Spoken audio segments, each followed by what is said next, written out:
Hi everyone, welcome back to AP Physics BC. We're going to continue our discussion on Newton's Law. Last lecture we kind of talked about two quintessential problems that you always encounter in AP Physics. One being the inclined plane, right? And then the second type being pulley system. You're always going to see these type of problems. I just round up kind of a couple more typical kind of type of problems you're going to deal with and show you how to tackle these.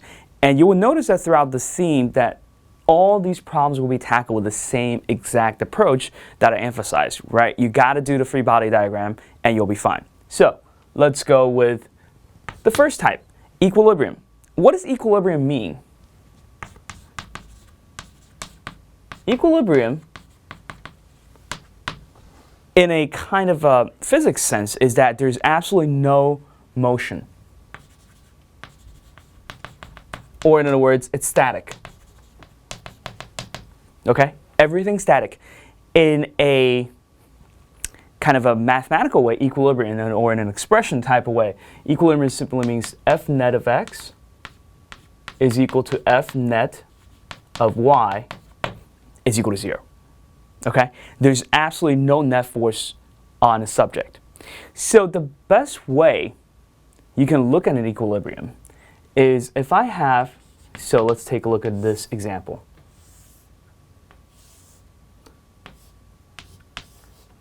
If I have an object hanging with mass of n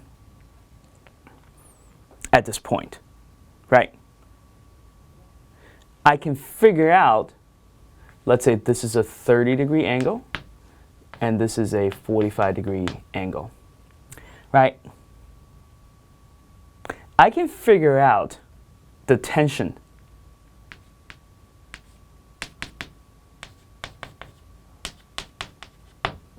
right? And you figure out the tension T1, T2, and T3. So the way you look at this is since this is hanging from the wall, right? You see these problems a lot. This is hanging from the wall. Again, which point should I really pay attention to? Well, you can start off with this object, right? So you hang with a mass of m, right? Really, I want to make this my focal point, right? Because that's where all the forces are, right? Since this is an equilibrium problem, nothing's moving, right? When you hang a picture, the picture is static. It hangs out there, right? So all the forces has to be added to 0. So let's do the free body diagram. Let's label all the forces. Well, from this point's perspective, you only have 3 forces, right? You have your T1 going this way, you have your T2 going this way, and you have T3 going down. That's it, right? Number 2, we define our coordinate plane. Let's call this X and Y. Fair enough. And then we need to decompose all the forces into x and y's. Well, T3 is good. T3 is a negative y. That's fine, right? What about T1? Well, T1 needs to be decomposed into T1x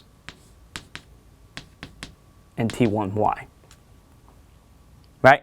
Now, we know this angle. This angle is 30 because these two lines are going to be parallel, right? So T1x is simply what? T1 times cosine of 30, right? And T1y will simply be T1 times sine of 30, right? Done. What else do we need to know? Well, we also need to look at T2, right? Yeah, let's use a different color. What about T2? T2 is the same way, right? This is T2 of x and T2 of y. T2 of x is equal to what? T2 times cosine of 45. And T2 of y is equal to T2 times sine of 45, right? These are the expressions you have, right? And T3 is just, T3. Because T3 is already in the xy coordinate plane. So now what we have to do is basically look at this and say, all right, we need to clean up. We know for equilibrium, what is the governing theme? The theme is that what? The sum of the forces in the x direction are what? Well, let's take a look at this. If we define that as positive, so you have T2x, right? T1x is in the opposite direction, so that's negative, minus T1x. Anything else? No, that's it. That's going to be equal to what? Equal to 0, right? Because that's the definition of equilibrium, right? All the forces have to be added up to 0. Now, let's take a look at, in the y direction, what do we have? We have T1y plus T2y, right? Because both of them are pointing up, minus T3, because T3 is going down, is going to be equal to 0. Right? So we know that T1x, T2x, T1y, T2y can all be substituted with T1 and T2. That's fine. So all these basically boil down to what? Two variables, T1 and T2. Right? The only thing that we're a little bit sketchy about is this T3. Right? What is T3 equal to? Because if we can't solve T3, or we don't know what T3 is, we have two equations and three unknowns, which we cannot solve. Well, lucky for us, we need to take a look at a free body diagram here. What's going on here? If I'm looking at this mass right here, the weight of the mass is coming down, right? And it's experiencing a tension, which is actually T3, right? Because whatever's tugging on this point is the same point that's supporting it, right? Action, reaction. So in other words, and since this mass is not moving, it's in equilibrium, we know that what? T3 is actually equal to the weight of the object, which is m times g, right? Then we actually, now assuming this problem will have to give you mass, right? We know what T3 is. We substitute in T1, T2 here, and we basically have two equations and two unknowns, which are only T1 and T2, and we're going to solve for this. Two equations, two unknowns, system equations, relatively straightforward to solve. Okay, then you can get your T1 and T2. See that? So this is an equilibrium problem. The only thing you have to remember, right, is the fact that if they say equilibrium, every single point is experiencing no net force, okay, because nothing's moving. This point, no net force. This point, no net force. Any point along the line, they don't experience any net force.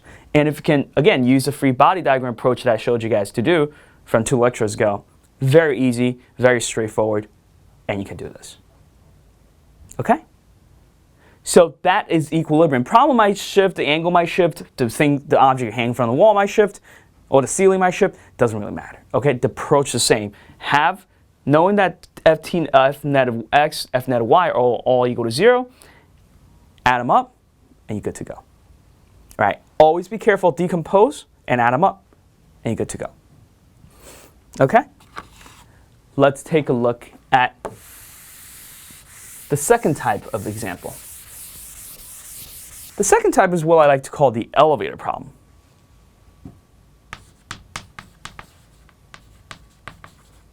You always get tested in an elevator problem for some reason. I don't know why, they love it. So the setup is usually like this. You're inside an elevator, and you're standing on a scale. I don't know why you would be in an elevator standing on a scale, but that's how it works. Okay? If, let's say, the elevator is going up with an acceleration a, right? Let's say you have a mass of m, whatever mass of u, right? The elevator is accelerating up. They want to know what is reading on the scale.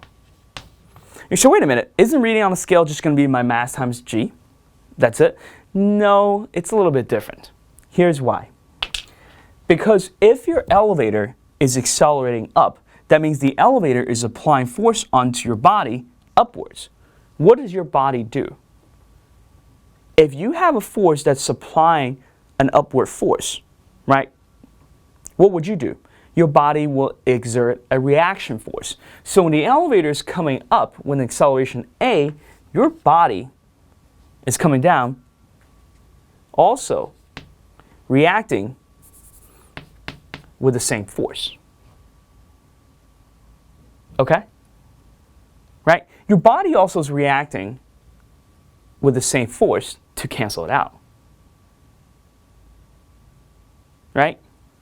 So your weight that's recorded here is not mg.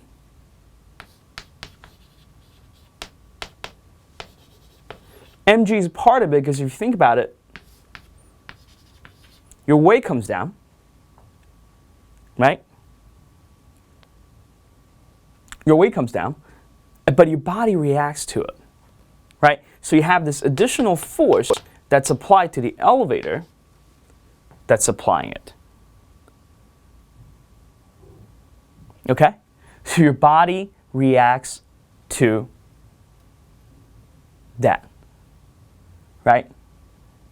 How much is this force? Well, this force is your mass times the acceleration of the elevator. Okay, because that's how much your body's reacting. So basically, your scale is going to be reading more than your actual weight if an elevator is going up. That's why when you're in an elevator, you feel heavier if the elevator is going up, right? Vice versa. If we take a look at an opposite case, if this elevator is going down, right, accelerating down, then you will experience a force that's going the opposite direction. And that force is going to cancel out your weight because your scale only measures the net force of you, so that what the scale is going to read is going to be weight minus the force caused by the elevator.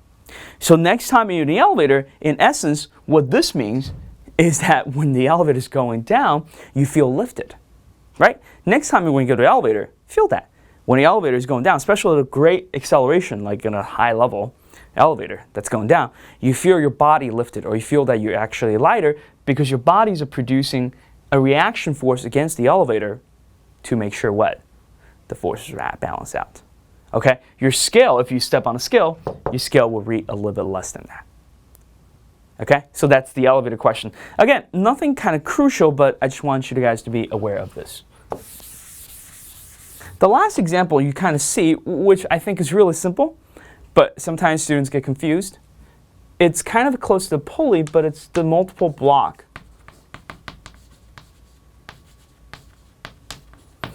Multiple block problem. What we'll do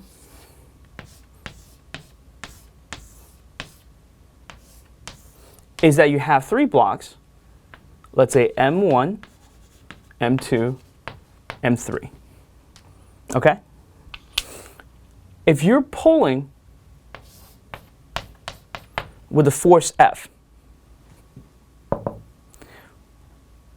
right? Or you're pushing, actually that's better to actually push. If you're pushing the block with force F, what would be the acceleration of each block? How would you get that? Well, if you think about it, if I got 3 boxes in front of me, right, and I'm pushing them, do I care if it's 3 blocks, 2 blocks, 20 blocks? No, I'm pushing a single mass, right? So the acceleration for this entire thing, assuming that's the only force, and assume there's no friction, whatever, right? Force net will just be your F, right? Because assuming there's no friction that going the opposite direction, force will be force net, right? That would be mass times acceleration. What is this mass? This mass is what? M1 plus M2 plus M3. Okay? That's what this mass is. M1 plus M2 plus M3. And you simply add the mass and get the acceleration. Okay? Now, the next question they'll ask you, so you know what acceleration they're going, simply by doing this little trick. And they'll ask you, oh, what is the force, you know, if you're pushing it, that's acting between 3 and 2, right? In other words, if you're pushing this way, right?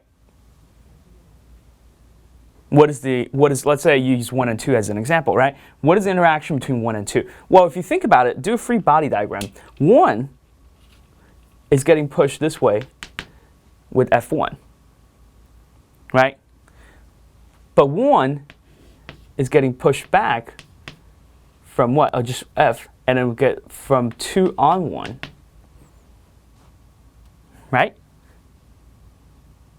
And the net force is going to be F minus F2 on 1, which will be what? Mass times acceleration, or m1 times acceleration. This acceleration will be the same because that's how m1 works. And from that, you can backtrack and calculate what F2 on 1 is. Okay? Vice versa, you can do that for m1, m2, and m3. So again, to show you that interaction between blocks, the key hurdle to do this problem is really to find out what this acceleration is, knowing that all the blocks can be conglomerated into one, and just go from there. Okay? So I showed you 3 different types of problem. Typical, not really difficult. Again, the same approach, right? Have a free body diagram, label all the forces, decompose them, come up with an F net, and then calculate. Again, the approach doesn't change no matter what type of problems you get. Anytime you encounter a problem with a force, I want you guys to use this approach. Later on, you're going to see same problems or similar problems that involves force. Always think about free body diagram, okay?